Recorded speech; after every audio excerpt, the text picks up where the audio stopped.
Hey guys, so I finally got around to seeing Dune Part 2, and holy guys, this movie's good.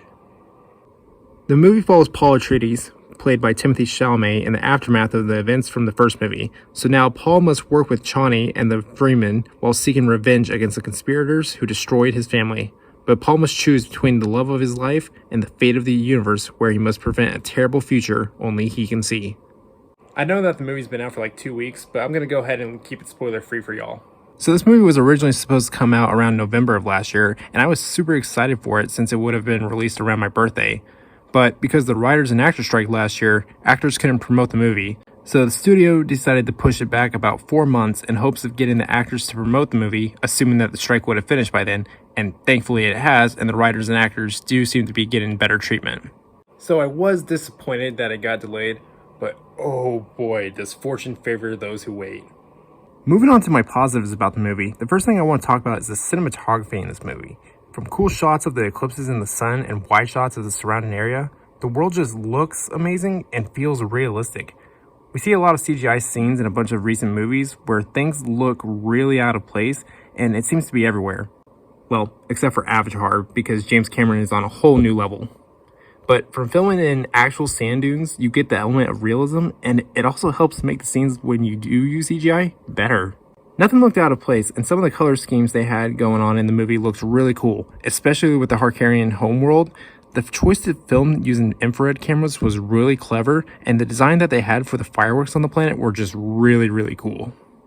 Next thing I want to talk about are the performances, which are phenomenal. You can tell everyone is giving their best in this movie. For starters, Timothy Chalamet shows off his range as an actor, from going to his normal soft-spoken roles to dynamic yells where he just controls the room. You can also see the internal struggle that Paul is having about leading the Freeman, which relates back to the first movie where his father tells him, "A great man doesn't seek to lead. He's called to it."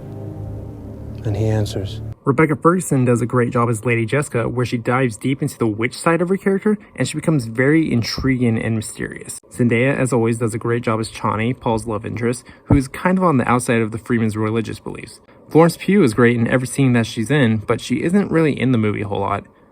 But easily, the best performance in the movie is Austin Butler as Vade Rotha. This dude is terrifying and brutal. Everything from his movements to his voice just puts you on the edge, and every scene he's in leaves you on the edge of your seat, and that final fight between him and Paul is really tense. Finally, the story does a fantastic job of being a war movie with clever battles and epic set pieces, but also does a great job displaying Paul's internal struggle during his path for revenge and his choice to step up and lead. Another thing the story does show how the Witch Clan, or the Ben Gessenets, are really manipulative, and also how they don't really care for either side of the war, but they only seek to benefit themselves. Kind of like the Night Sisters from Star Wars, or the Witch Lodge from the Witcher franchise. But going on to my complaints about the movie, I really don't have a whole lot. They're more nitpicks than anything else. The first one is the runtime. It's good for the most part, but you really do start to feel it towards the end of the film. The second main thing is that some of the scenes are just cut at odd spots where we can go from a sweet emotional moment at night, and the next thing you know, you're in an epic battle in the middle of the day. Sometimes it felt like a scene was missing, but it didn't happen a whole lot, and it wasn't too distracting. In the end, Dune Part 2 is a fascinating chapter, and it's a phenomenal space epic, and it has performances that will leave you on the edge of your seat. For Dune Part 2, I'm giving it a 9 out of 10, and it will be a great movie that you should see in theaters if you haven't yet. But those are all my thoughts on Dune Part 2. Let me know what your thoughts on the movie were down in the comments. Be sure to like and subscribe, and I'll see you in the next one. Have a great day, y'all.